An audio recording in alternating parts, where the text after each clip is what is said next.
Olá, comunidade querida do canal Paz e Bem, comunidade querida da Pós TV 247, eu sou Mauro Lopes.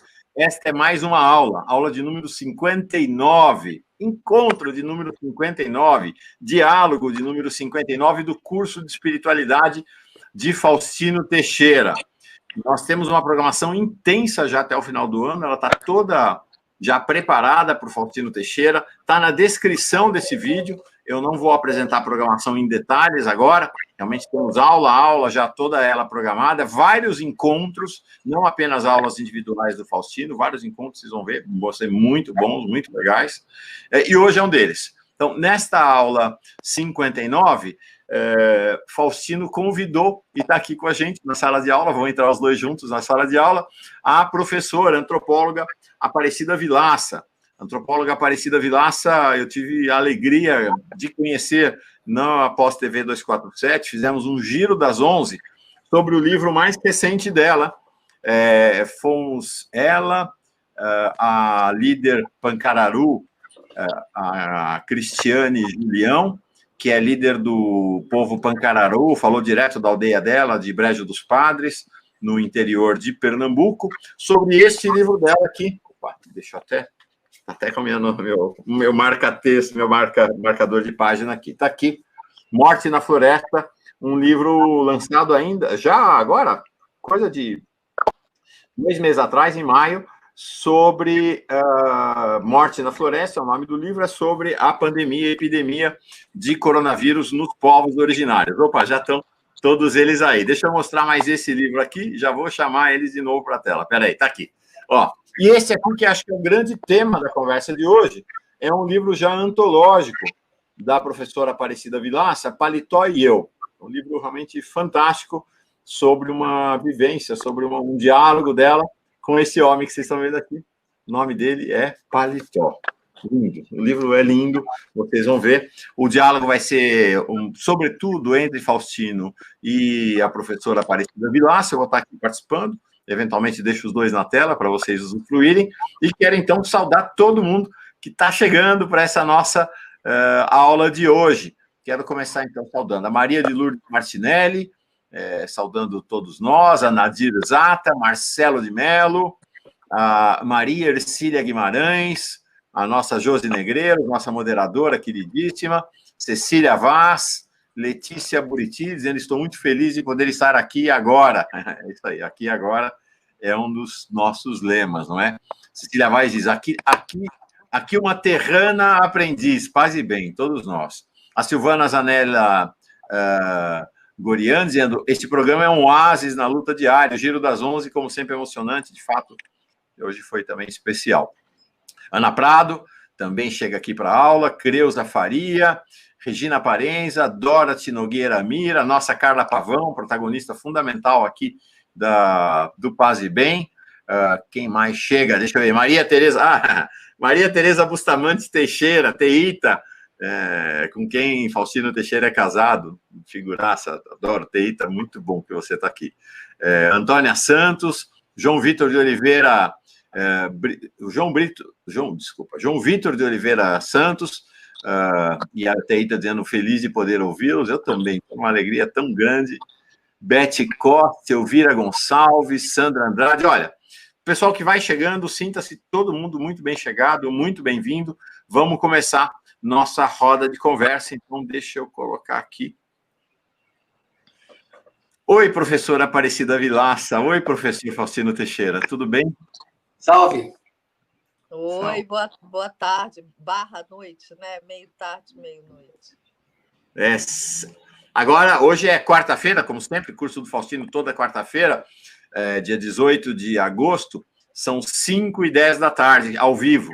E você tem esse programa lançado toda quarta-feira no canal Paz e Bem, toda quinta-feira, no finalzinho da madrugada, início da manhã, na Pós TV 247. Faustino, assume o comando, você está convidada. Bom, primeiro, uma alegria muito grande ter aparecido aqui com a gente. Eu tive o privilégio, a alegria... Eu não conhecia tanto a Aparecida, só de nome, né? Porque também ela orientou, pelas primeiras orientandas dela, foi a Beth Pizzolato, aqui de Juiz de Fora, é companheiro do Marcelo Camurça, que é meu companheiro de trabalho no PPCIR, na UFJF, e a Beth trabalhou com os Guarani, né? Foi os Guarani, se não me engano, já com o nenenzinho, na época ela foi com a filha dela, pequenininha, para o campo, trabalho de campo. Então, a partir daí, eu fui lendo os artigos, o material, nunca tinha me interessado tanto para a questão indígena, fui aos poucos me interessando bastante, mas alguns professores do Museu Nacional eu tive muito contato, como Otávio Velho, muito contato, né? O Rubens César Fernandes, agora também a Renata Menezes, com a qual eu organizei alguns livros, e estamos organizando um agora sobre antropologia da religião. E então, quando eu li o Paletó e eu, foi um escândalo de alegria. E quando eu soube do lançamento, eu saí de Juiz de Fora só para o lançamento, para conhecer pela primeira vez a Aparecida, que foi colega de umas irmãs da TEITA, porque a Aparecida morou em Volta Redonda, né? Então, foi colega da Ana, irmã da TEITA. Então, a gente vai vendo que o mundo é pequeno, né? E tem uma coisa muito bonita na Aparecida, que ela escreve muito bem, e essa relação dela com o Paletó foi muito bonita. E eu aproveito para começar, que ela pudesse contar um pouco para a gente esse significado, né, de tantos anos convivendo com os Wari, mais de 30 anos, né, coisa assim, né? E, em particular, com o pai espiritual dela, que é o Paletó. Contar um pouco para a gente como é que se deu esse início de relação tão bonita, né? Bom, em primeiro lugar, muito obrigada pelo convite, depois pelos elogios, que eu fico até constrangida. Mas, assim, eu fico muito feliz que a leitura do Paletó tenha tocado você, tenha entusiasmado, porque a ideia mesmo que eu tive quando eu escrevi o livro, eu escrevi o livro assim que Paletó... Eu comecei a escrever o livro no dia que Paletó morreu. E eu estava longe e não deu tempo de eu chegar em Rondônia. E eu fiquei muito, muito angustiada, muito aflita com essa situação. E acabei que meus irmãos Wari me colocaram dentro do choro ritual. E eu fiquei muito mexida e tudo, e comecei a escrever como uma forma também de eu viver essa situação, de eu desabafar um pouco, de eu pensar no Paletó. Mas quando eu estava escrevendo, era já um projeto que eu tinha muito antigo de escrever a vida do Paletó, porque nós nos conhecíamos há 30 anos, né? Ele me adotou como filha logo no início da minha pesquisa de campo, me chamando de filha inicialmente, eu o chamando de pai, ele me alimentando, e a gente foi se aproximando muito. Ele veio na minha casa no Rio de Janeiro várias vezes, conheceu minha família. Então, foi uma aproximação muito grande, e como ele dizia, a gente não era filha e pai de mentira, mas de verdade. Então, quando eu estava escrevendo o livro, a partir também de muito material que eu tinha gravado com o Paletó sobre a vida dele, porque eu tinha essa vontade, porque era um homem extraordinário, realmente. No meio da minha escrita, né, e do meu luto, eu pensei que o que eu poderia fazer para o Paletó, talvez, e para o Wari, era tornar o Paletó conhecido. Então, uma das coisas, para mim, quando eu estava escrevendo esse livro, é que eu queria que as pessoas conhecessem o Paletó, que eu entendi que ele era uma pessoa muito especial, né, que eu já sabia, mas que as pessoas o conhecendo iam poder aproveitar dessa força que tinha, e que isso ia ser bom para o Wari como um todo, né, de serem mais conhecidos. Isso acaba que isso leva a alguma possibilidade de maior proteção deles contra predações as mais diversas. Então, eu fico muito feliz que o Paletó, sendo lido, e a minha escrita foi só o meio assim de trazê-lo, né, como não sei, um captador de espírito assim. Eu fico feliz que a minha escrita tenha sido muito ou adequada para trazê-lo. É isso.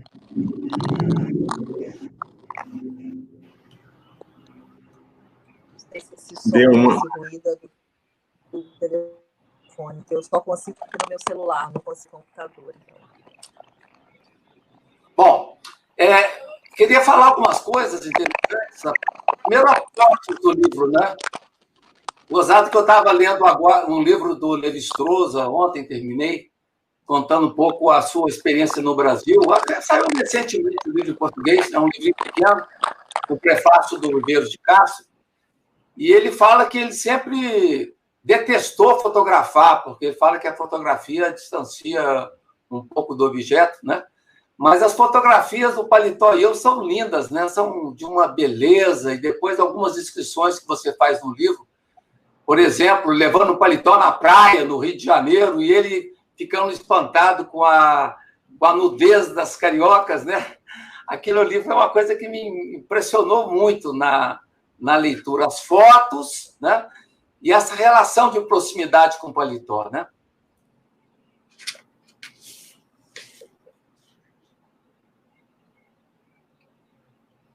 Acho que está com probleminha de conexão, Aparecida. Deixa eu ver. Tá. Tá? Tá, ela saiu um pouco, vamos esperar a volta dela. Enquanto isso, então eu tinha mostrado aqui a capa, né, do livro para vocês. Deixa eu colocar aqui de novo na tela. Eu tinha mostrado aqui ao vivo e está aqui também a capa na tela, está aqui. Oi, desculpa, foi um problema certamente da minha conexão que tem dado problemas. Então eu estou aqui, mudei de lugar para tentar ver se a gente faz uma conversa mais... Deixa eu ver aqui, deixa eu apoiar meu braço, que eu estou aqui com o celular na mão. Isso é Faustino, ruim. você poderia repetir o final do que você falou, porque eu perdi. Eu estava comentando sobre as fotografias no livro, né? E eu tinha ficado surpreso com esse livro do Levi-Strauss que eu acabei de ler ontem, um pequenininho que saiu sobre o Brasil, sobre as lembranças dele que ele tem do Brasil, e que ele disse que não gostava de fotografia. Ele fotografava como é necessário, mas achava que a fotografia distanciava um pouco ele do seu objeto de pesquisa, então ficar atrás de uma câmera sempre é uma limitação, segundo ele. E eu achei tão lindas as fotos do Paletó e eu que você colocou no livro, né? E algumas descrições que você fazia associadas, por exemplo, o paletó na praia.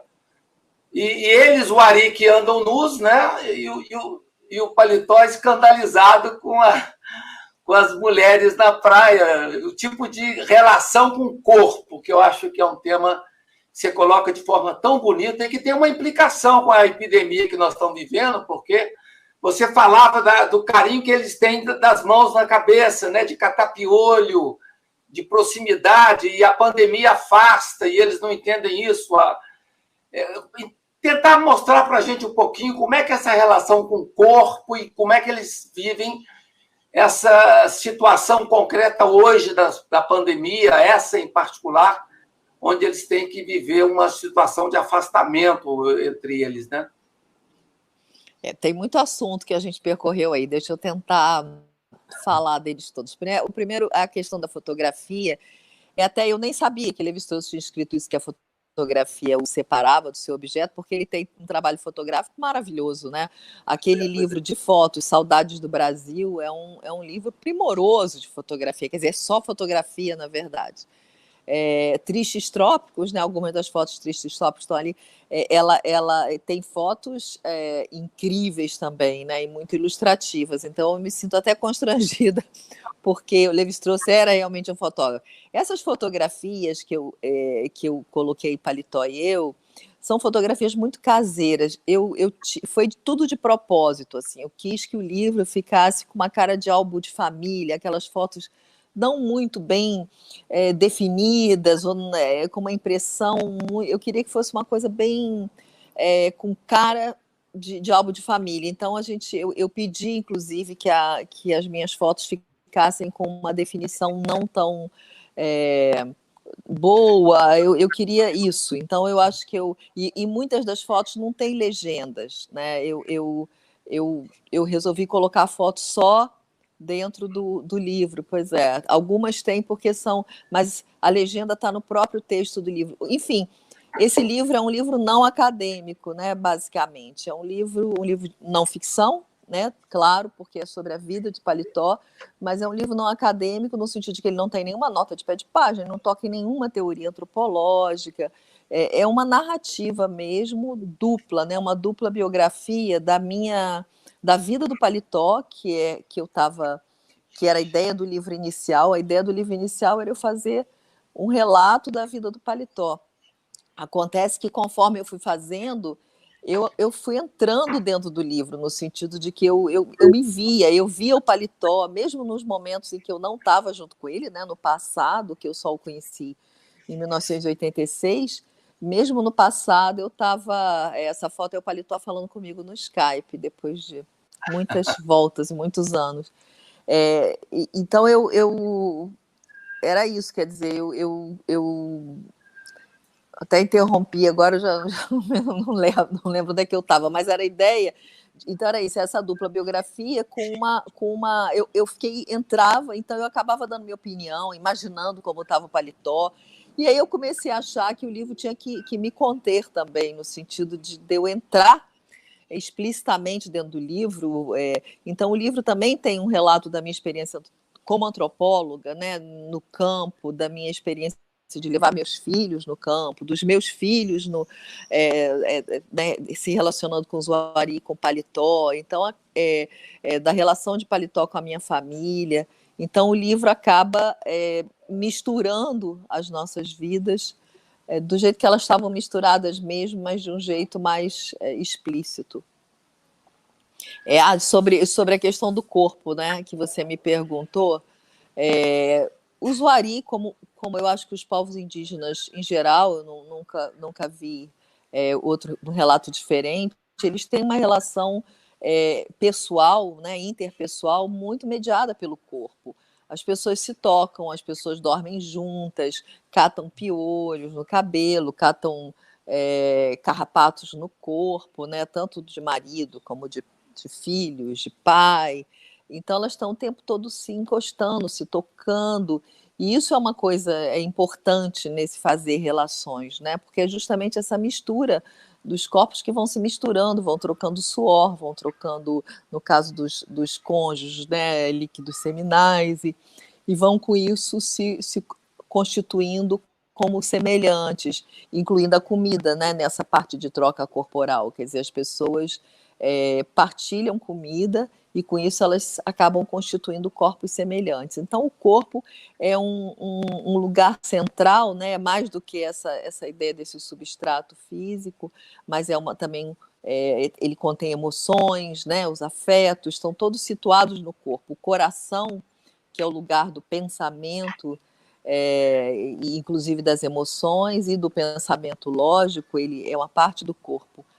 Então, por isso que eu falo, agora já passando para o Morte na Floresta, que é um livro sobre os indígenas na pandemia, mas que eu toco de novo na vida do Zuari, embora não seja muito focado neles, né? Não é focada.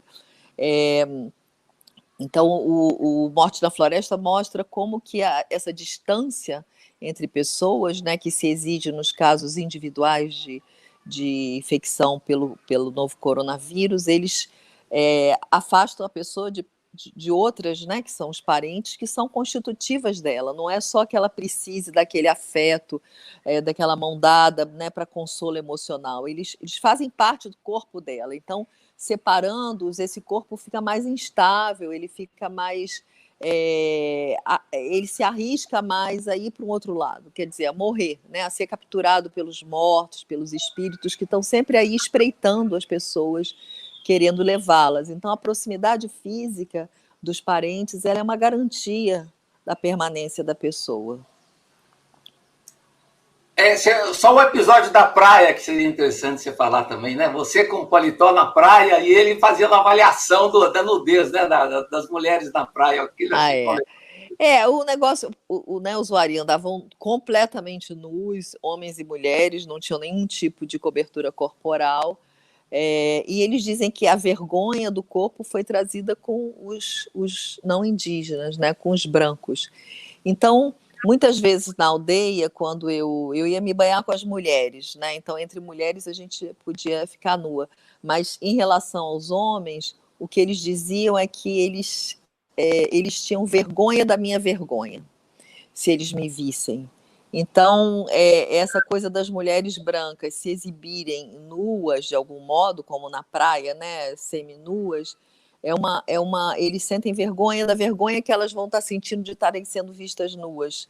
Então, isso é uma coisa, digamos, não tradicional, né, que foi levada a eles pelos brancos e missionários, né? E uma coisa que espantava muito o paletó na praia, porque a nudez feminina, né, ela é muito mais marcada, né, para o usuário como a nudez, como, quer dizer, os seios podem ser mais expostos, digamos, do que a bunda, né, de acordo com o que eles foram aprendendo no contato com os brancos, porque os seios são para amamentar e tal. E ele ficou muito espantado de, na praia, ser justamente as bundas que estavam expostas, muito mais do que os seios. Eles perguntavam muito mais. Ele perguntava, mas ela não tem vergonha de estar expondo a bunda desse jeito? Então tinha uma inversão do que ele tinha aprendido. Então foi isso mais. Muito legal. Agora, talvez uma das partes que mais me tocou no livro, a ponto de eu chorar nesse momento específico, é quando você trata da violência e os massacres que eles sofreram, inclusive os parentes do paletó, né? Tem cenas fortíssimas de brancos jogando crianças para o alto, mortas, e quer dizer, essa violência dos brancos com respeito aos Wari, que você narrou tão bem, envolvendo os parentes do paletó, quer dizer, seria interessante você falar um pouco para a gente como é que foi as narrativas, os relatos que você ouviu sobre esses massacres, né? Isso aí de você falar de jogando criança. Também eu exploro isso no Morte na Floresta, né? Não especificamente o caso da família do paletó, mas os casos de violências contra indígenas, de massacres. Esse caso aí que eu contei é um caso do Usuari, mas não eram crianças mortas que eram jogadas para o alto, eram crianças vivas que eram jogadas para o alto para cair sobre terçados e serem cortadas no meio, mortas no momento em que elas caíam. A violência, nós sabemos, eu imagino, né, mas se não souberem, saibam da novidade, ela é uma constante né, ao longo dos séculos em relação aos povos indígenas que foram foram escravizados, foram mortos, assassinados das mais diferentes formas, né?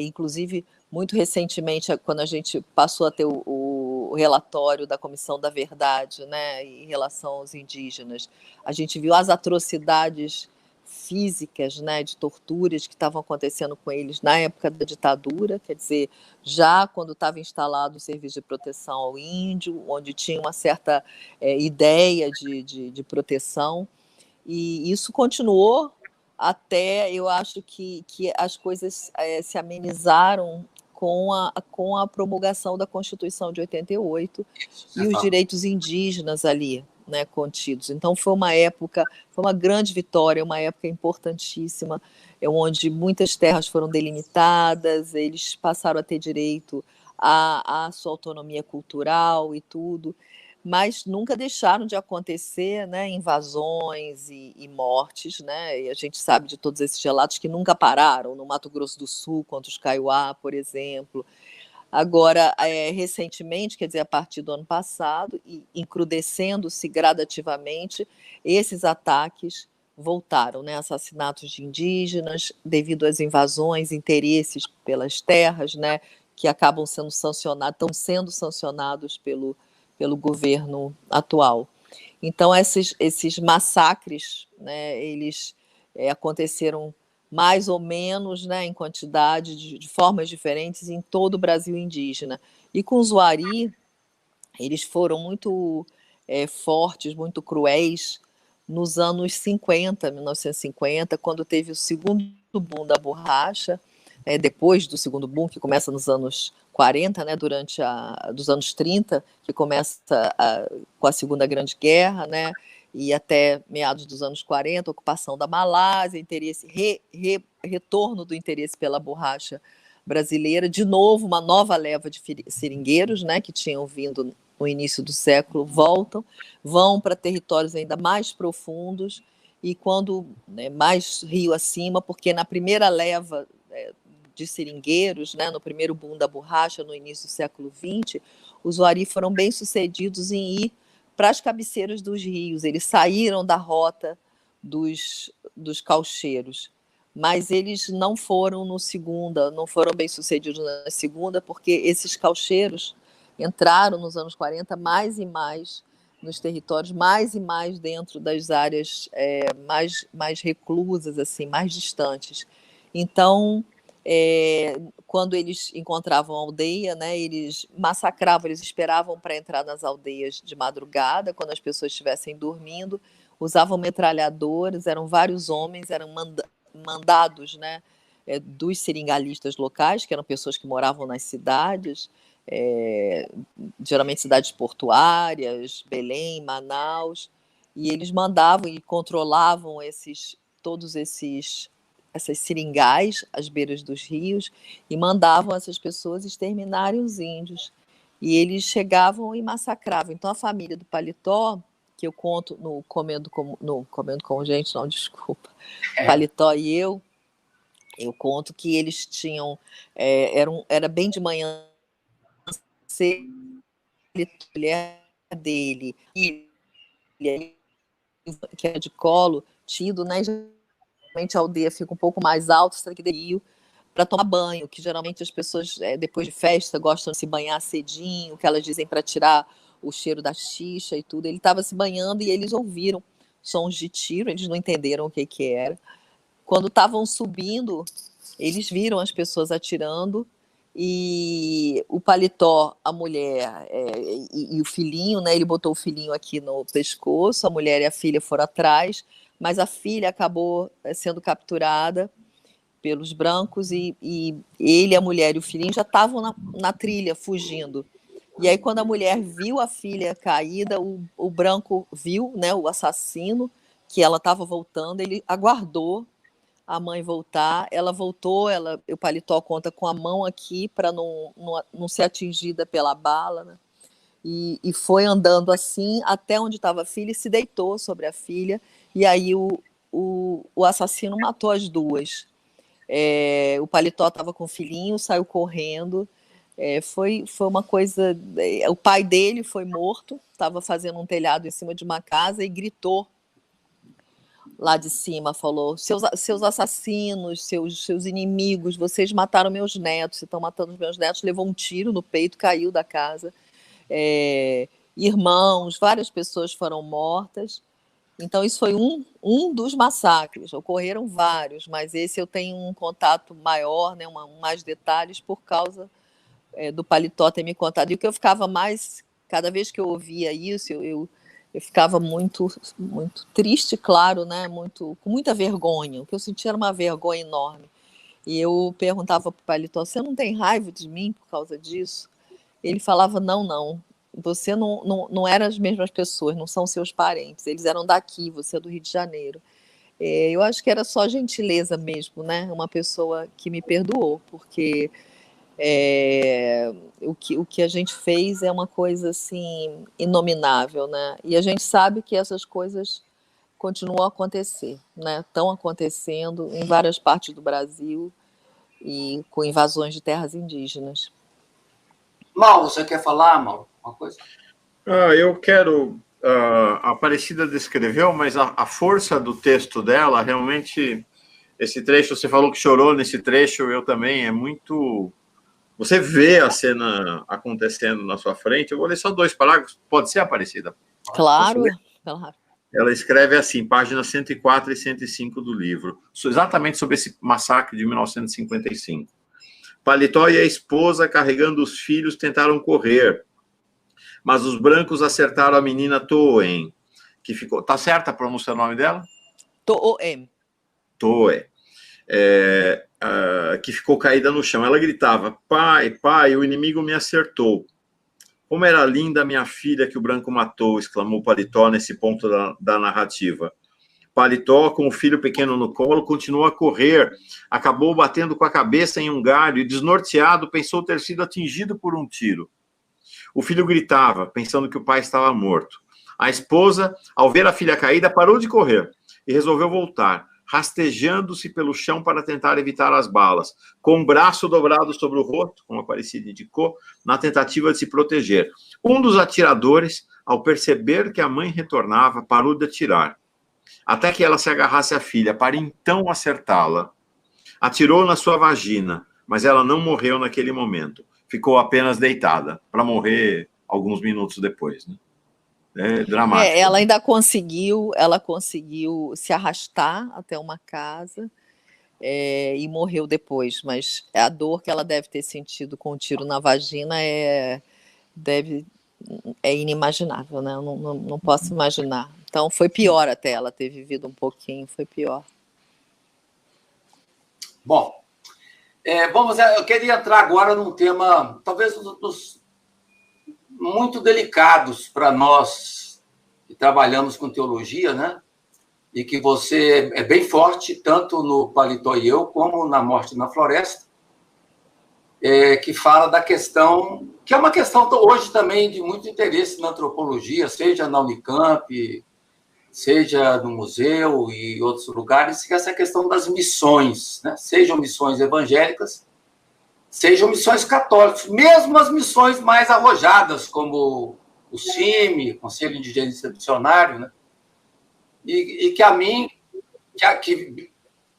que lidei muito com isso nos encontros das comunidades eclesiais de base, que os índios participam dos intereclesiais, alguns grupos indígenas, né? E que você coloca de uma forma tão bem, mas também muito forte e fundamental. Tanto é que eu estou tendo um trabalho agora, uma preocupação de passar os seus livros para os missionários, né? Assim, para quem trabalha com missões, como Paulo Schius, como o meu grupo de Emaús, que é um grupo que se reúne 2 vezes por ano, que tem muitos teólogos e que tem muita presença nos meios de comunicação, para poder fazer uma reflexão mais profunda sobre essa questão das missões, né? E que você é bem dura e bem realista com relação a um problema que hoje é muito forte, que você vê hoje a presença de missionários mais evangélicos, mas também católicos, né? Em quase todos os grupos indígenas do Brasil, essa presença e conversões, como o próprio Paletó acabou se convertendo, e depois eu vou tocar nisso mais adiante, essa ideia de que desde a pacificação, né? Você fala na Morte na Floresta, desde a pacificação, que contou com a participação de missionários católicos e evangélicos, braços morais da empresa colonial, né? Você fala, muitos equívocos aconteceram ao longo dos encontros com os Wari. Os crentes também vieram atuar na região através de uma missão norte-americana, e nos primórdios da catequese evangélica, os índios não entendiam muito o que falava o missionário, que achava uma conversa muito estranha. Como é que você, como antropóloga, embora você não estava o tempo todo ali, mas como é que você percebeu essa presença das missões entre os Wari?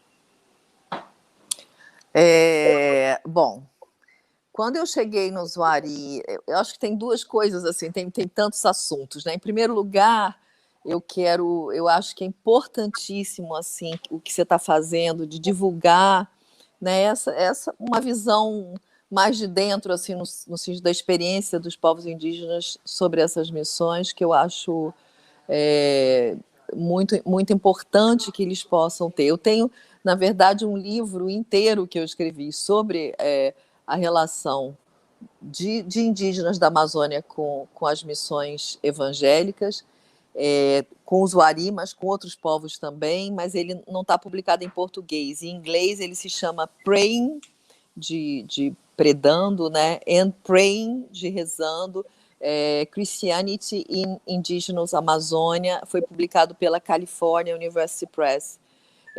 Uma pessoa mais interessada mais profundamente no tema, lá tem a etnografia mais densa, né? Foi um trabalho todo realizado em língua nativa, na língua wari, que eu aprendi a falar.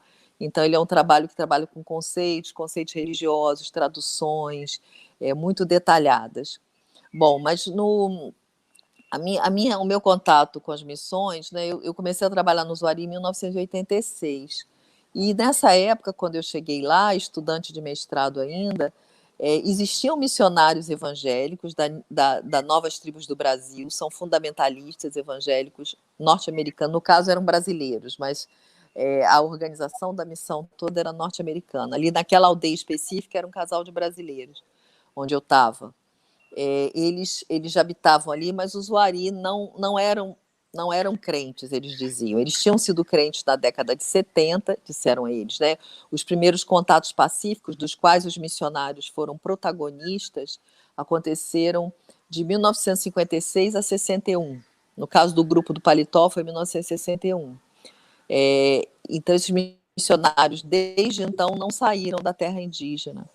E eles dizem que em 1970, no ano de 1970, eles se converteram em massa, viraram todos crentes e ficaram como crentes durante toda a década de 70, início dos anos 80. Quando eu cheguei lá, em 1986, não eram mais, disseram os Zuari. Existiam os missionários, parece que algumas pessoas, não sei, 3, 4 pessoas que iam nas casas dos missionários, na casa dos missionários à noite para ler a Bíblia. Eles já estavam adiantados no processo de tradução da Bíblia e então eu não tive muito contato. Então, no meu livro dessa época, né, que eu comento como gente, que é sobre canibalismo, ele não fala nada de missionários, não foi uma coisa que eu participei no campo. Não vi no campo, embora eu tenha conhecido pessoalmente os missionários. E aí eu retorno para lá, para uma visita Aparecida, em janeiro de 2012. Coloquei na tela aqui a capa do seu livro. Eu estou vendo. Tá? Tá aí a capa, tá bom? Ok, perdão. Praying com A na frente, eu já falei Praying eu inverti o título, tá vendo? Já me esqueci. Então, em 2002, quando eu cheguei lá, eu vi um movimento muito diferente. Eu tinha passado rapidamente em julho de 2001, e depois eu voltei em 2002 para fazer campo em janeiro, e estava um movimento muito diferente. Paletó fugindo de mim, não queria ficar na minha casa de noite, dizia que tinha que voltar, não estava entendendo o que estava acontecendo na aldeia. E nem com paletó. Eu fazia até macarrão à bolonhesa, que é o prato que ele mais gostava, que eu fazia para ele, e mesmo assim ele ia embora. Então eu fiquei muito assim, sem entender. Aí que eu fui entender que as pessoas estavam indo para a igreja, que eles tinham se tornado crentes de novo, segundo vários me contaram, por causa do ataque ao World Trade Center, que eles viram na televisão, as Torres Gêmeas caindo, né, em setembro de 2001. Os missionários que estavam lá correram para dizer que era o início do fim do mundo e que no fim do mundo ia ter a volta de Jesus, né, quando tudo, né, porque era a volta de Satanás e que ia ter, então, depois a volta de Jesus, ia ter uma guerra geral e tal, e ia acabar o mundo, Jesus ia voltar, e quando ele voltasse, só os crentes subiriam para o céu, os que não fossem crentes iam ficar na terra sendo comidos pelos animais, principalmente jaguar. Então, nessa situação, muitos se converteram. Eles disseram que correram, dizendo, eu quero ser crente, eu quero seguir Jesus, E continuaram assim. Até a última vez que eu os visitei, em 2018, eu vi a mesma coisa, assim, eles estão muito crentes agora. Então, e eles têm contato desde a época da pacificação, né, dos primeiros contatos com os missionários católicos, né?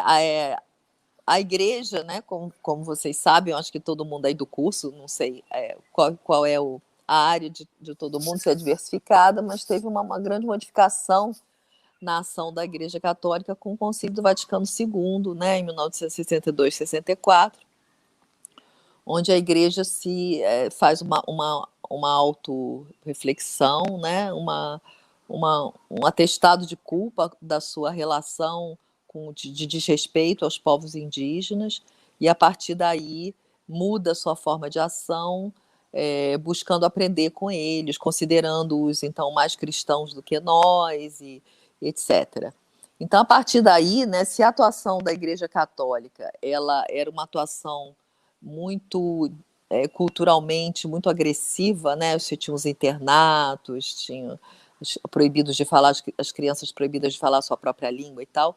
É a partir do Concílio do Vaticano II que vai chegando aos poucos aqui os efeitos, né, aqui no Brasil, mas nos anos 80, aqui você já tem uma mudança nisso e a atuação católica passa a ser diferente, que os Wari já viveram numa missão católica, uma parte da população Wari, nos anos 70, e era uma missão modelo dos anos do século XVI, né? Eles tinham castigos físicos, tudo que tinha direito.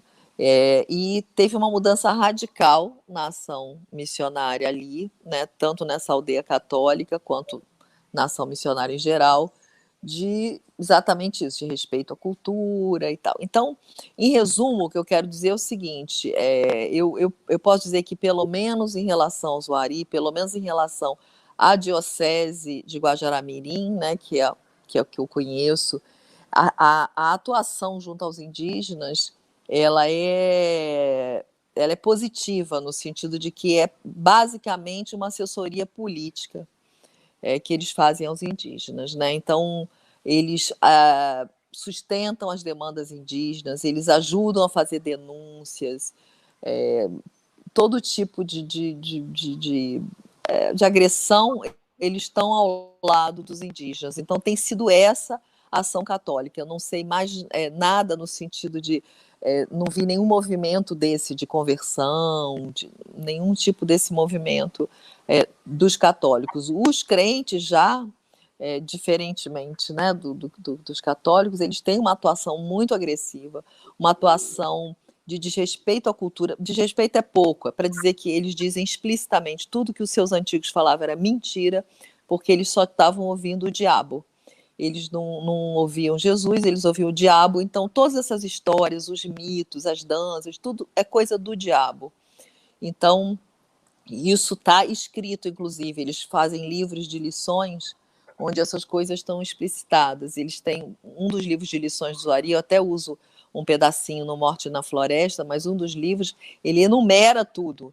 Ele vai enumerando personagens míticos, dizendo, tá vendo Pinon, por exemplo, que é o homem que roubou fogo, depois deu fogo, ele é o demônio. Então, é de uma agressividade muito grande, desestruturante, né? Eles querem transformar todo o modo de vida deles, toda a relação deles com os espíritos, né? com a morte e tudo. Então, eles têm uma atuação, né, nesse sentido muito desestruturadora. Então, eu resolvi, né, a partir do momento que os Wari se disseram de novo crentes e convertidos, eu comecei a estudar isso. Então, foi nessa época, 2002, e esse livro eu publiquei em 2016, que eu sou uma pessoa bem lenta. Eu faço 10 anos de pesquisa antes de eu conseguir falar sobre um tema, né? E o tema do cristianismo, que era um tema que eu só tive contato com o catecismo, né? Que a minha família é católica, em igreja, catecismo e tal, eu não tinha nenhum contato. Então, foi para mim, era um vasto mundo que eu li o que pude, né? Aprendi o que pude, e principalmente com os meus colegas que trabalhavam também com missões em outros grupos indígenas, na Melanésia, principalmente, em outras regiões, que nos reuníamos em congressos, em outras apresentações de trabalho e conversávamos trocava nossa experiência. Foi essencial para mim essas pessoas a gente poder conversar e para compreender juntos, né? Porque, evidentemente, a minha perspectiva é a perspectiva dos Wari e de como eles estão olhando o cristianismo. Embora no meu livro, esse Praying and Praying, eu faça também uma etnografia dos missionários, de como eles agem, né? A origem histórica dos missionários estavam lá, eu digo quem são, mais ou menos o que estudaram, de onde vieram. Então, o livro é todo sobre o processo de tradução, né? Mas o foco, a perspectiva é a perspectiva do usuário. Aparecida, me parece que assim, há uma dupla, talvez até tríplice dimensão do mesmo processo de massacre, né? Você tem um massacre com físico, com as armas, as invasões, as mortes, a bala. Você tem este massacre, que é um massacre cultural, e para usar uma linguagem mais afeita ao tema da mística e da teologia, um massacre do espírito também, dos povos originários, né?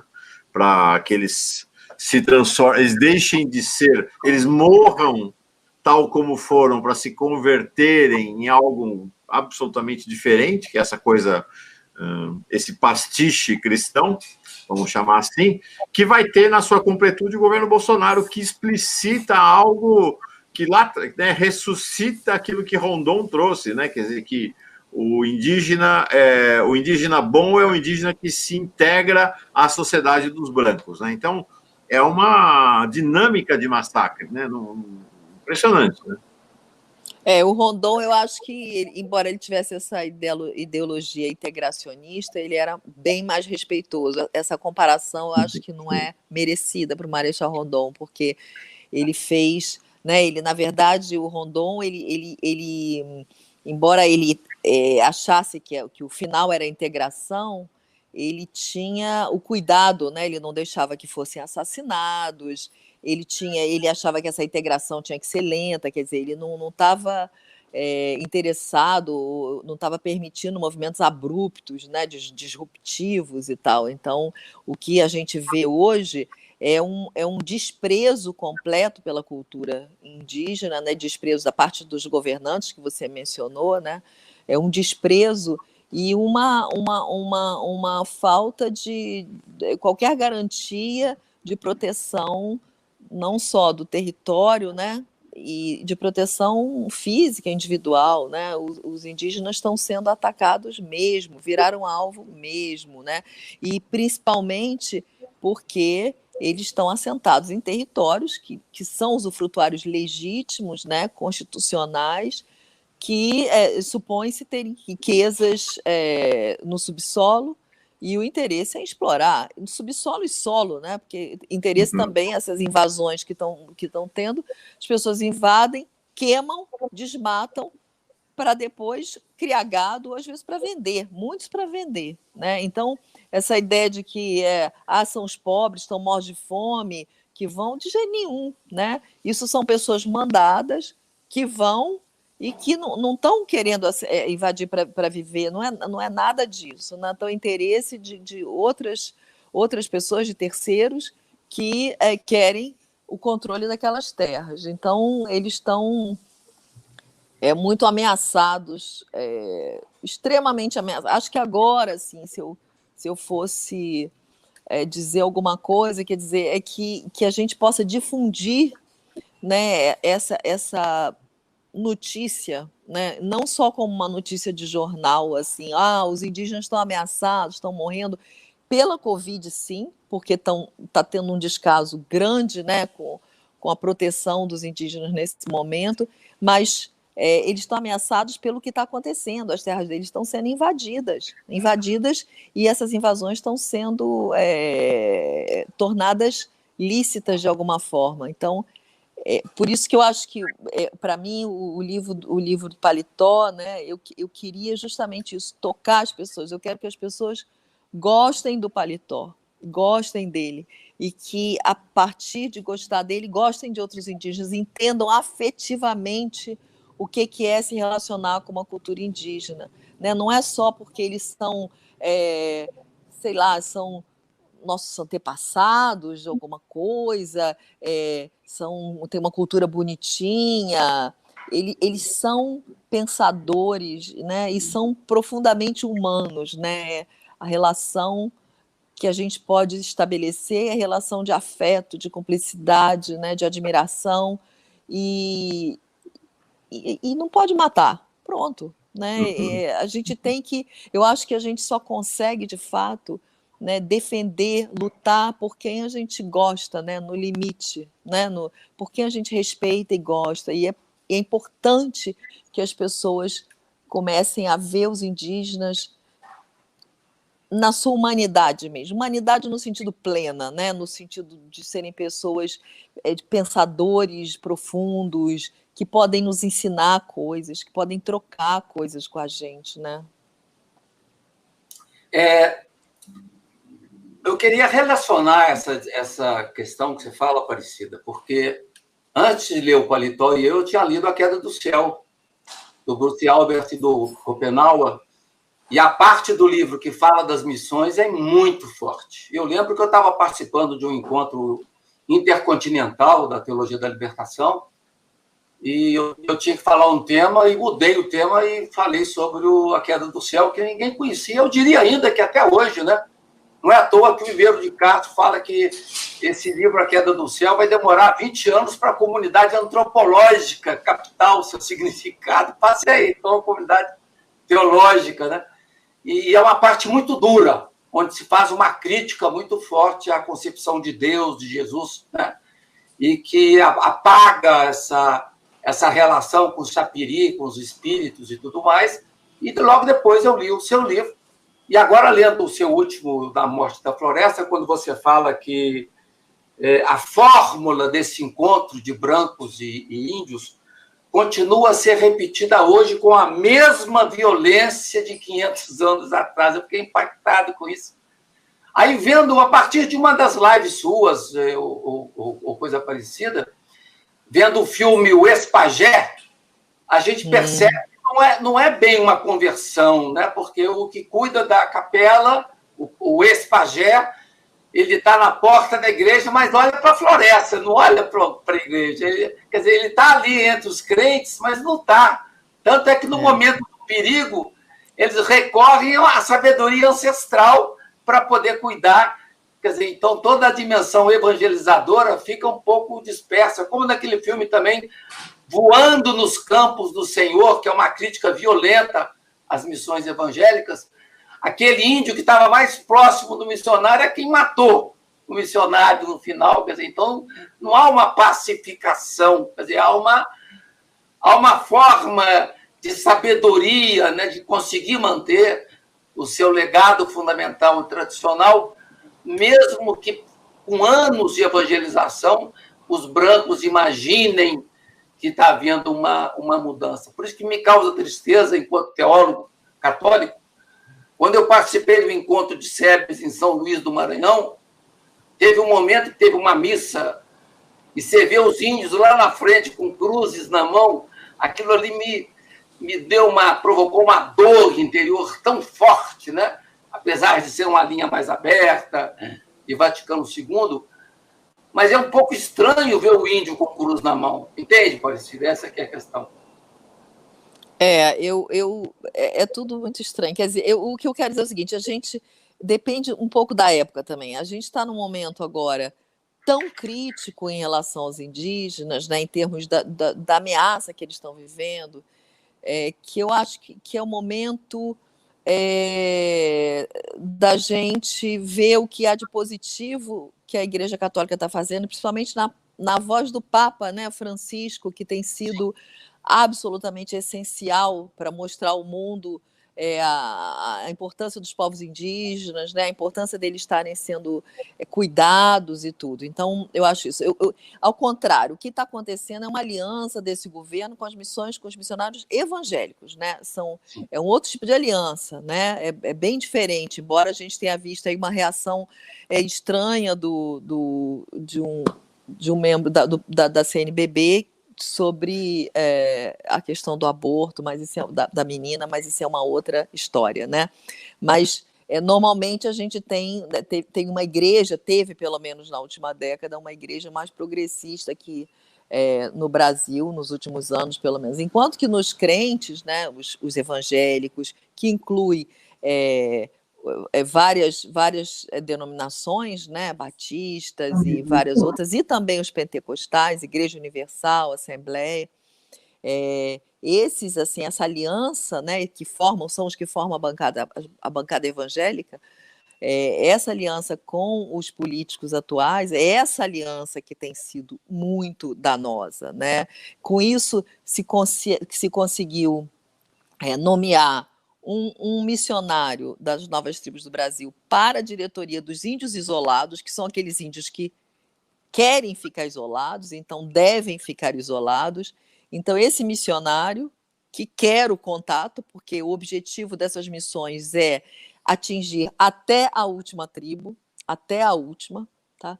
Então tá acontecendo essas coisas absurdas. A ideia a coisa do Covid, do auxílio, né, para as populações indígenas, que eles conseguiram colocar um item em que esse auxílio, então, ia poder incluir a participação de assistência de missionários, ou seja, os missionários chegarem nas aldeias dos isolados. Então, está acontecendo uma coisa muito grave em relação ao desrespeito, né? E ameaça esses povos isolados. E então, eu acho que agora a gente tem, no momento, né, uma divisão realmente radical, importante dentro do cristianismo, que é levado aos povos indígenas, entre católicos e evangélicos. Tem uma divisão muito radical, né? Os católicos agora atuam como aliados, são aliados muito importantes nesse momento. E os evangélicos são o braço ideológico da destruição que está sendo imposta pelo governo. São o braço ideológico porque ficam com aquele rótulozinho de que eles estão indo lá para converter, para levar Deus, levar Jesus, e a gente está vendo o que está sendo feito atualmente em nome de Jesus, né? Então, eles estão, de fato, desvirtuando, né, como em todo lugar, os ensinamentos cristãos. Eu tenho mais duas questões ainda, embora o nosso tempo já está quase esgotando, mas sempre o Mauro dá uma margenzinha, que são dois temas que são muito caros. Primeiro, falar esse seu jeito, né? Esse seu jeito especial, extremamente cuidadoso, como você falou agora das missões católicas, né? Quer dizer, um jeito de pessoa cuidadosa, como, em geral, eu vejo os antropólogos, né? Esse cuidado, e no seu livro, Paletó e Eu, me emocionou muito você teve que se colocar, você está com o seu pai espiritual, se converteu aos crentes, né? E você assinala, vou citar aqui a sua fala, você fala: embora seja totalmente contrária ao trabalho de conversão religiosa, sempre fui respeitosa com relação às escolhas do usuário. Muito bonito esse seu corpo. E você conversava com eles sobre Deus, né? Conversava com eles, frequentava cultos, até alegrava o Paletó, que imaginava que você estava também sendo tocada de alguma forma para a sua salvação. Então, esse jeito delicado, esse jeito cuidadoso com que você aborda uma questão tão séria que envolve justamente o tema da salvação. Essa eu também queria ver uma reação sua, né? Os Uari, eles já estavam salvos, né? Antigamente, né? O mundo póstumo deles, eles iam para debaixo d'água, onde tinham aldeias, onde eles dançavam, eles casavam de novo, eles tinham filhos. Então, todos eles iam. Isso não dependia da vida, da moralidade na Terra, não dependia dos atos, era o destino da pessoa. Não existia inferno, só existia céu. O que o cristianismo trouxe foi o inferno, né? Ou seja, a ideia de pecado, a ideia de que só alguns vão para esse céu que é absolutamente sem graça para eles. Os Uari não tem menor interesse nesse céu, eles só não querem ir para o inferno, que é muito ruim, que fica queimando, assando sem parar. Agora, o céu, você pergunta o que é o céu? Fica todo mundo, cada um numa casa, ou então cada um num quarto fechado, sentado, escrevendo a palavra de Deus sem parar, e bebendo água e comendo pão. Então, para qualquer pessoa, nós que estamos na quarentena, que fazemos mais ou menos isso, né? Ficamos o dia inteiro sentados, os que podem, né? Fechados, os que podem, e escrevendo também, os que podem. é mais ou menos isso, isolados uns dos outros. Então, é como se o céu do Zuari fosse a quarentena de hoje, né? Eles já viviam a quarentena. Então, a ideia de salvação é muito, digamos assim, meio sem sentido para eles, né? Porque não tinha negócio de salvação, todo mundo era eterno, todo mundo ia para esse mundo. Lá era ótimo nesse mundo, era bem bom. E quando eles queriam voltar para ver os parentes, eles voltavam na forma de queixadas. Inclusive, os parentes podiam matar e comer, e pronto, e eles voltavam de novo, né? Eles eram eternos, eles voltavam para debaixo d'água, cantavam, dançavam, casavam, tinham um filho, tudo de bom. E eram jovens, lindos, todos ficavam jovens, não adoeciam mais, não precisavam mais trabalhar. E eles trocaram isso por um céu absolutamente sem graça, assim, isolados, sem ter contato uns com os outros, que é o inferno do Zuari. Ninguém fica sozinho, ninguém aguenta ficar sozinho. Qualquer pessoa que está sozinha chama alguém para fazer companhia. Ou então por um inferno que você fica queimando sem parar, né? O que eles tiraram deles foi esse mundo subaquático, esse paraíso que eles viviam. Então, e introduziram a ideia de salvação. Salvar o quê? Né? Salvar para onde, se eles já eram eternos, né? E essa ideia de inferno, quer dizer, de condenação e pecado. Pecado é uma ideia cristã, é uma ideia nova. Os povos indígenas não têm noção de pecado, não. É interessante, é uma visão dos povos originários da apocatástase, né? Quer dizer, todos já estão salvos, né? Que é uma visão tão difícil, às vezes, de ser assumida pela teologia, né? Mas você vê hoje um Leonardo Boff que fala que não tem lata de lixo para Deus, nessa imagem que vem de Orígenes da apocatástase, que é bem interessante, que já está sendo vivenciada, né? Já está sendo vivenciada pelo Zuari. Só lembrar, é interessante, uma correspondência minha com você, Aparecida, eu entrei em contato com o diretor da editora Vozes, o Frei Volney, que trabalha comigo na ciência da religião, e há uma possibilidade interessante desse seu livro, Pregando e Predando, né, ser traduzido pela Vozes. Seria muito interessante para a gente poder ter acesso a esse rico material, que não foi ainda traduzido para o português, né? Não, ele tem, assim, 80% dele já está em português, 20% está em inglês, porque eu fui escrevendo, ele foi traduzido, a base dele é o português, ele foi sendo traduzido, mas algumas partes já estavam em inglês, então é uma coisa que para eu fazer vai me dar um certo, eu tenho que parar para fazer isso, porque eu tenho que passar essas partes que estão em inglês, mas não é uma coisa impossível. Eu acho que seria um livro muito bom de ser lido em português. Sem dúvida, sem dúvida. Bom, e a última questão, não sei se o Mauro tem alguma coisa, Mauro? Não, estou maravilhado com a conversa e maravilhado, não sei se vocês repararam, vou colocar... Não estou ouvindo. Eu não estou ouvindo. Por que será? Você está me ouvindo, Faustino? Estou, perfeitamente. Está me ouvindo, Aparecida? Agora eu estou. Tá bom. Não, estou dizendo que eu estou maravilhado com essa conversa. Não, eu não estou ouvindo o Mauro. Que estranho. Então vai você, Faustino. Está me ouvindo, Aparecida? Agora eu te ouço, mas eu não ouço o Mauro. Então tá bom. Vai você, Faustino. Vai você. O Mauro vai fazer um silêncio espiritual, né? Obsequioso. Bom, Aparecida, agora é uma questão mais atual, porque eu estou lendo eu sou um teólogo que estou lendo mais literatura antropológica do que teológica. Eu levei para o hospital a biografia do Levi-Strauss e estou encantado. Até o Otávio maravilhosa, Velho. Né? Maravilhosa aquela biografia. Maravilhosa. Uma biografia maravilhosa, e até o Otávio Velho comentou que eu escrevi um texto sobre a minha travessia, o período que eu passei no hospital, e o Otávio Velho falou: pô, gostei demais da sua leitura do Levi-Strauss. Aí fiquei emocionado. Mas é o seguinte, naquela longa introdução do Queda no Céu, o Viveiro de Castro lembra uma passagem que não é dele, que é do Bruno Latour, no livro Modos de Existência, que foi até objeto de um dos cursos mais recentes que o Viveiro de Castro deu, e que meu filho, que é antropólogo, ele fez o curso do Viveiro de Castro sobre esse livro, que é um livro muito complexo e difícil, né? E ali ele falava na introdução que hoje nós estamos vivendo um retorno progressivo às cosmologias antigas e às suas inquietudes, e que se percebe hoje que essas inquietudes dos povos originários não são assim tão ilusórias mas são muito reais. E agora acabei de ler 2 livros de antropologia, um da Anna Tsing, sobre Vivendo nas Ruínas, e outro do Bruno Latour, que é justamente Onde Aterrar.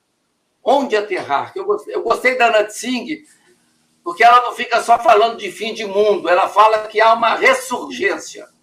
Então, a gente sai um pouco do pessimismo apocalíptico, que está dominando certos setores da antropologia, para perceber que há ressurgência. Os próprios índios são especialistas de fim de mundo, eles sabem como lidar com o fim de mundo, porque viveram vários fins de mundo, né? Então, continuando a minha questão, para terminar, será que é possível pensar numa ressurgência dos povos de Gaia? Aliás, o Bruno Latour fala em terranos contra humanos, né? Até ele fala que essa guerra já está perdida. Os humanos já venceram a guerra, não tem muita chance para nós, que somos povos de Gaia, que estamos vinculados aos povos de Gaia. Mas a Anna Tsing talvez lance um horizonte diferente quando ela fala de ressurgência. É possível ressurgir a partir das cinzas, ou como fala também o Leonardo Boff, né? Ele fala brasas sob cinzas. Você tem brasas sob cinzas. Diz Bruno Latour, no seu livro esse que eu falei agora, Onde Aterrar, verificamos o aumento de muitos outros clamores diante desse risco iminente de uma catástrofe. Os pontos de vida, e não apenas as fontes, os pontos de vida, e não apenas os pontos de vista, multiplicam-se.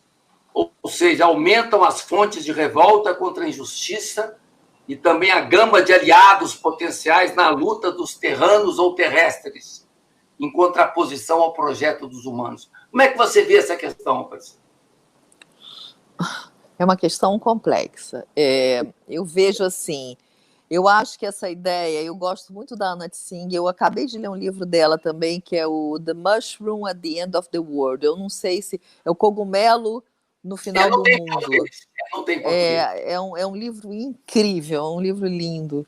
E que é também pensando essas associações multiespécies, né?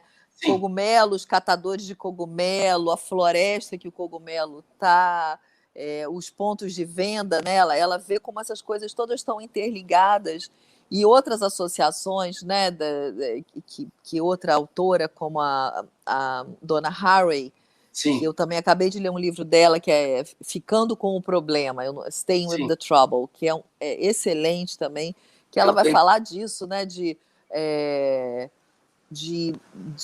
recifes de coral, né, que são entidades multiespécies que estão aí, que é isso que a gente tem que entender, que a gente tem que se associar aos outros seres, né? Entender que eles fazem parte da gente. Nosso organismo é composto de outros seres, né, de bactérias e outros seres, que a gente já está associado. Nós somos seres múltiplos, ela vai falar holoentes, né? Entes completos e múltiplos, e que é essa consciência que a gente tem que ter, né? Que se revela basicamente no sentido de que se acabam as abelhas, mesmo que eu não veja abelha, que não me interesse a abelha, que eu não gosto de mel, isso vai afetar diretamente a minha vida, né? Por causa da polinização das árvores, das frutas que não vão estar disponíveis, do meu óleo ou do meu azeite que eu não vou poder ter, né? Quer dizer, ele vai... qualquer desequilíbrio numa dessas pontas, ela vai afetar diretamente a nossa vida, né? A Amazônia está sendo desmatada cada vez mais, tem um fluxo, né, de ar aqui que esquenta o Sudeste diretamente, né? Então eu dizia, não estou nem interessado no que está acontecendo na Amazônia, eu moro na minha casa, tem ar-condicionado. Isso é uma percepção individualizada, né, isolada, de que não vai dar certo. Então essa ressurgência só é possível como uma ressurgência coletiva, né? Nós associados aos povos indígenas, né, e associados aos outros habitantes do planeta, né, outros seres, né, então associados aos rios, às montanhas, às florestas, sentindo que todos nós constituímos um corpo único, né, que é o nosso planeta, né, mas que são corpos que andam em bloco, né? Nós andamos em bloco. Então, é nesse sentido. Agora, diante disso tudo, né, dessa lógica, dessa possibilidade, eu acho que em toda a minha vida eu nunca senti um pessimismo tão grande, né? Assim, eu tô numa tristeza muito profunda, não só pela pandemia, né, que é uma tristeza, mas né, pelo que está acontecendo com o Brasil, né, essa destruição das instituições da gente mais importantes, assim, na relação com o meio ambiente, como IBAMA, ICMBio, na relação com os indígenas, como o FUNAI, né, essa violação aos direitos indígenas constante, esse tipo de desrespeito, né, de violação das minorias, dos desfavorecidos, essa brutalidade que está em vigor hoje, ela está sendo tão, assim, é um tapa para mim todos os dias, que é muito difícil eu ter o ânimo, né? Eu falo com os meus amigos Wari no telefone, né? Eles contam do dia a dia, eles falam as coisas, mas eu vejo que dentro do contexto global que eles estão, né? Que eu vejo melhor aqui da cidade, porque eu estou entendendo um contexto mundial que eles não estão vendo.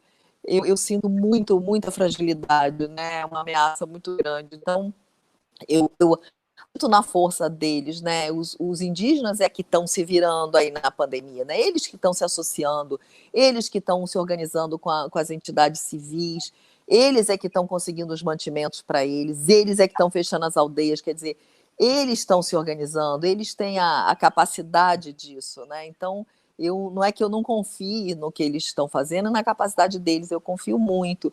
Só acho que a força que está sendo contra, né, contra eles, né, é tão violenta que eu acho que tem pelo menos assim, uns 50 anos que aqui no Brasil a gente não viu nada parecido. O que está acontecendo no interior do Brasil não se vê há muitas vezes, desesperado mesmo, né? E agora esses órgãos mentais e o FUNAI estão tão censurados, né? Os funcionários estão sendo vigiados, eles não podem dar declaração de nada, não podem nem falar no celular, alguns deles, nada pode vazar, né? Eles não podem fazer o trabalho deles, então tudo se passa como se essas instituições estivessem funcionando, né? Tudo na ordem, mas elas estão sendo corroídas por dentro. Então você tem dentro delas alguns heróis, né, como você tem em todos os lugares, essas pessoas firmes, decididas, que estão conseguindo fazer uma parte do trabalho possível, né, que não arredam pé,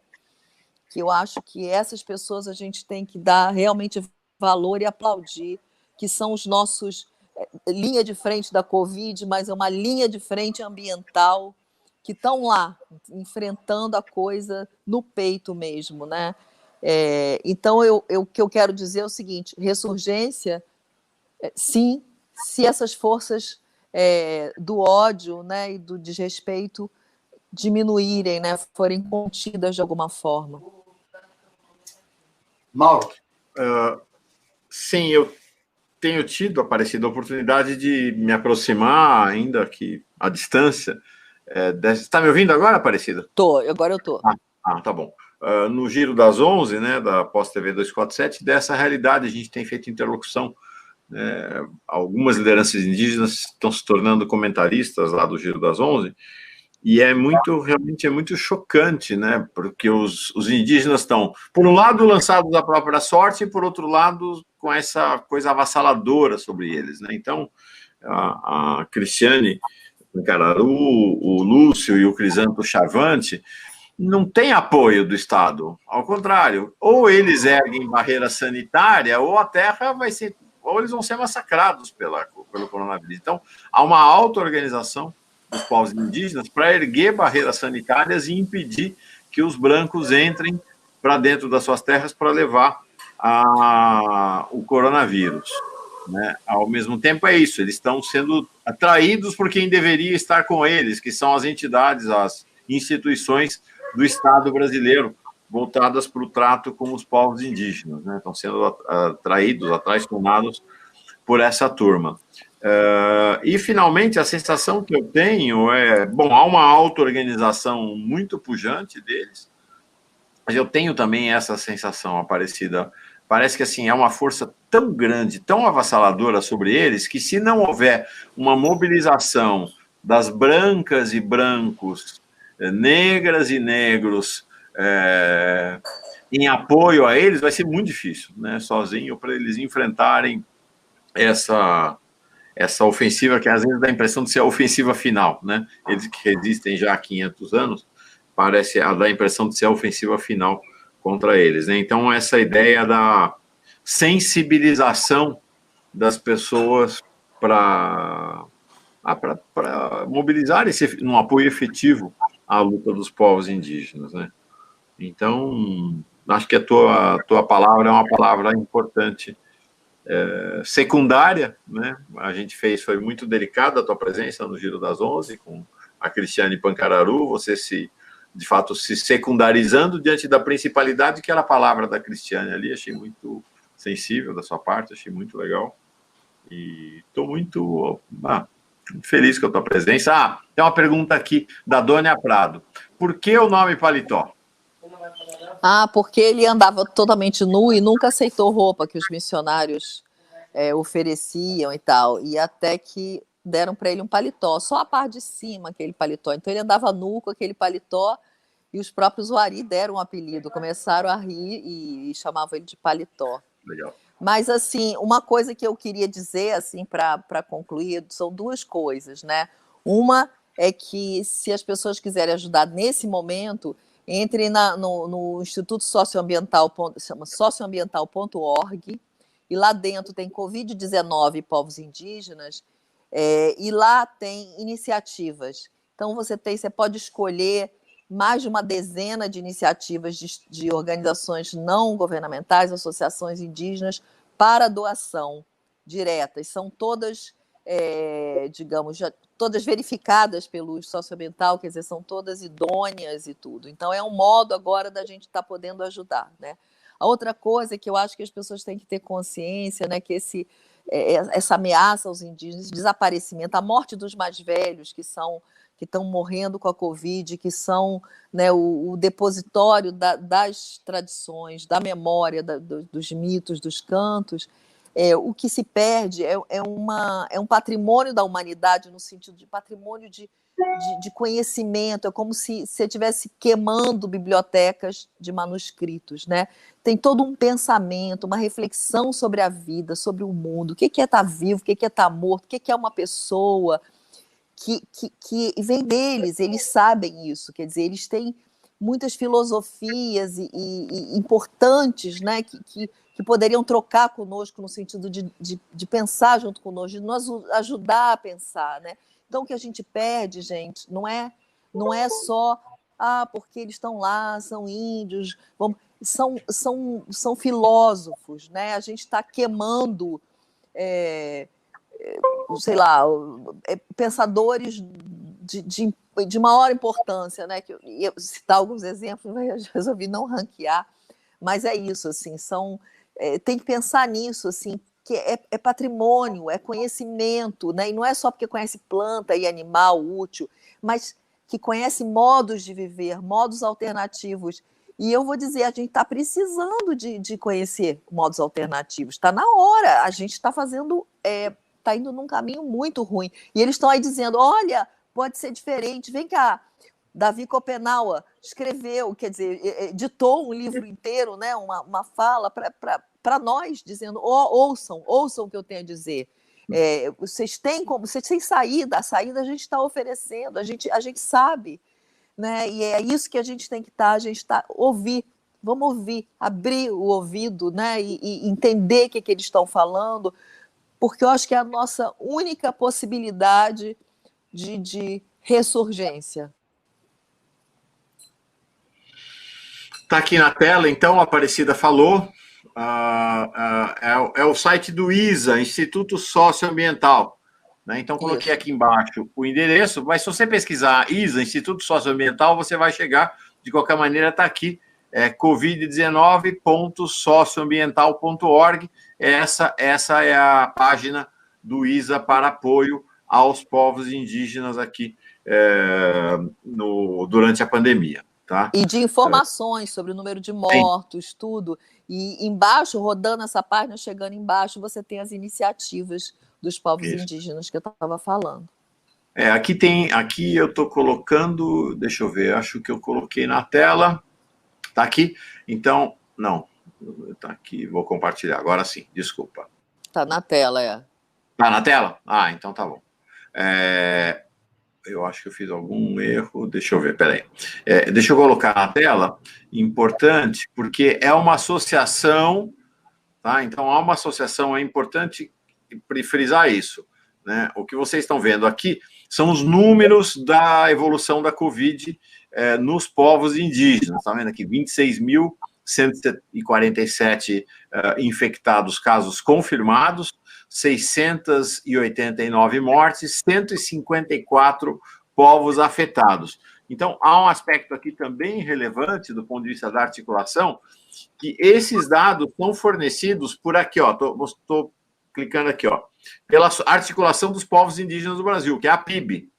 Então, o Instituto Socioambiental atua em parceria com a articulação dos povos indígenas, que é a auto-organização dos povos indígenas do Brasil. Acho que essa é uma questão importante também. E, além do mais, outra possibilidade é se associar ao Instituto Socioambiental, formalmente, né, que é um instituto altamente atuante em relação aos povos indígenas. Assim, eu considero um dos mais importantes no Brasil. E você pode escolher diversas formas de contribuição, mas isso é uma forma importante, porque muitas pessoas estão na cidade agora e perguntam, mas o que eu posso fazer? Eu não posso fazer nada, eu estou longe, o que eu posso? Pode sim, pode, né? Por R$30 por mês, ou uma doação mais substancial para uma associação indígena, pode atuar, porque é o que a gente pode fazer agora. A gente não pode sair correndo lá, dar remédio, né? A gente não pode nem sair de casa. Legal, tá bom. Bom, Faustino, eu te devolvo para você fazer o encerramento com a Aparecida. Só registrar o seguinte: como foi bonito ver logo atrás da Aparecida o Rio de Janeiro, o recorte do morro, e a gente acompanhou ao longo do programa o final, o azul maravilhoso do fim da tarde. Agora escureceu tudo. Ali atrás, aquela luz, o que é lá em cima? Corcovado, é o Cristo. É o Cristo, eu achei mesmo, mas é meio na lateral, não dá para ver mais, mas aquela luz é o Cristo. É daqui que sai o bloco chamado Sovaco do Cristo. É isso mesmo, estamos vendo o sovaco do Cristo, isso mesmo, e a gente viu, né, Faustino? Do entardecer ao anoitecer ali, foi bem bonito mesmo. Interessante, quando eu morava no Rio, eu morei muitos anos no Rio, 13 anos, a gente andava com os filhos de carro, tenho 4 filhos, meninos pequenos, e a gente passava em determinados lugares do Rio e falava, Jesus está de braços abertos, aí outro lugar fechou os braços, aí a visão é diferenciada, é bem legal. Eu queria agradecer de coração, Aparecida, a sua presença aqui. Eu quero me empenhar muito para que esse seu livro seja traduzido, ou seja, já tem muita coisa já traduzida, mas que seja realizada a tradução pela Vozes, a gente fazer esses contatos, porque vai ser importante para nós que trabalhamos de várias maneiras e temos muitos contatos com pessoas importantes nesse campo, né? Perdemos agora um grande homem apaixonado pelos povos indígenas como Dom Pedro Casaldáliga. Foi um momento de tristeza e muito tristeza para todos nós. Eu tinha estado com ele um tempo atrás em Santa Terezinha do Araguaia. Então, fico muito honrado, muito feliz de você ter aceito o convite. Eu sei que você é super convocada para tantas coisas, tantos trabalhos, tantas produções, tantas viagens. E nós fomos, de certa forma, brindados pela pandemia, porque se não fosse a pandemia, seria difícil, né, a gente conseguir essa realização. Então, agradeço de coração ao seu carinho, a sua presença e, sobretudo, ao seu jeito particular de abordar com tanta clareza uma questão tão urgente para nós. Mauro. Eu que agradeço, muito obrigada, é sempre bom falar com vocês, é um prazer, né? Eu já falei com o Mauro, Faustino, a gente se corresponde aí por outro meio, e é um prazer falar com vocês, assim, que eu também aprendo muito, e E vamos lá, né? Estamos juntos aí, tentando fazer justamente essa corrente do bem para poder suportar o que a gente está vivendo. Eu tenho filho antropólogo, sabe, Aparecida? Para minha alegria e orgulho. Tem. E o que eu vejo de vocês, antropólogas e antropólogos, é que vocês são uma gente que escuta. Né? É uma gente que escuta, que é talvez uma das qualidades mais raras no mundo hoje, né? Escutar. Né? O teu livro é um livro de escuta, observação. E ler o teu livro é assim, você é alguém que escuta com o coração. Né? E isso é maravilhoso, né? Realmente é muito maravilhoso. Seu livro é emocionante, tua presença, segunda vez que a gente se encontra, estou muito encantado mesmo. Obrigado de coração. Obrigada a vocês e obrigado a todo mundo que assistiu aí. Um prazer, tá bom? Então, leiam as coisas, porque vamos junto. Vamos junto. Faustino. Paz e bem. Tchau. Paz e bem. Tchau. Então, paz e bem para vocês. É isso aí, tá bom. Tchau, tchau, gente. Até a próxima semana com o Faustino Teixeira. Tchau. Tchau.